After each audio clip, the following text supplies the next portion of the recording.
নমস্কার বন্ধুরা, আমাদের চ্যানেলের পক্ষ থেকে সবাইকে স্বাগত জানাই। আজকে বানিয়ে দেখাচ্ছি গাজরের হালুয়া। চলুন বানিয়ে নিই। কিছুটা গাজর ছাড়িয়ে নিব। এখানে ভালো করে ছাড়িয়ে ধুয়ে নিয়েছি। এবারে একটা গ্রেটারের সাহায্যে গ্রেট করে নিব। এখন লাল লাল গাজরটা পাওয়া যায়। লাল গাজরের হালুয়াটা খেতেই খুবই ভালো লাগে। এই যে একটু মোটা মোটা রেখে গ্রেট করে নিয়েছি। সবগুলো গাজর গ্রেট করা হয়ে গেছে।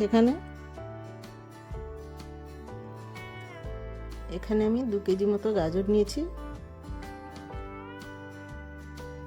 গাজরগুলো ভালো করে এখন গ্রেট করা হয়ে গেছে। এবার একটা কড়া নিয়ে কড়াতে সবগুলো গাজর দিয়ে দিব। কড়াটাই আগে ঘি দিতেও পারেন আপনারা। আমি এখানে খয়া ক্ষীরটা দিব, সেই জন্য ঘিটা দিইনি। এবারে ভালো করে গাজরটা সিদ্ধ হয়ে গেছে। এবারে দিয়ে দিব ঘন দুধ 1 কেজি মতো। ভালো করে ফুল গ্যাসে এখন নেড়ে নিব।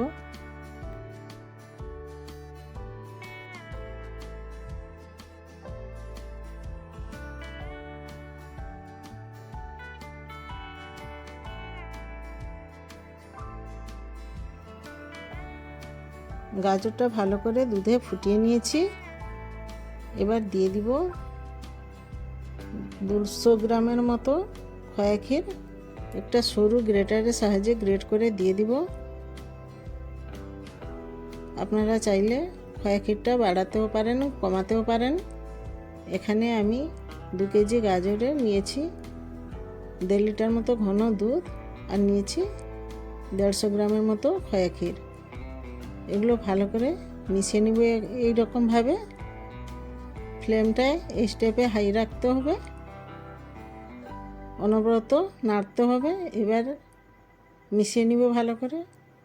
বন্ধুরা, আপনারা সুজির হালুয়া, মুগ ডালের হালুয়া, অনেক ধরনের হালুয়া খেয়ে থাকবেন নিশ্চয়। একবার হলেও এই হালুয়াটা বানিয়ে খাবেন। এবার দিয়ে দিব 250 মতো চিনি। আমি এখানে মিষ্টিটা একটু কম দিচ্ছি, আপনারা আপনাদের টেস্ট অনুযায়ী চিনি দিবেন। এবারে চিনিটা ভালো করে নেড়ে নিয়ে এবারে ফ্লেমটাকে লো করে দিব। আস্তে আস্তে করে গাজরের হালুয়া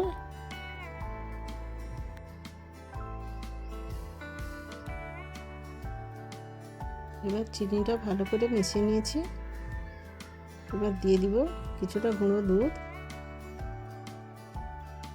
গুঁড়ো দুধটা দিয়ে ভালো করে মিশিয়ে নিব। মিষ্টিটা যেহেতু এখানে কম দিয়েছি, সেই জন্য অল্প পরিমাণে গুঁড়ো দুধ দিলাম। এবার দিয়ে দিব কিছুটা কাজু।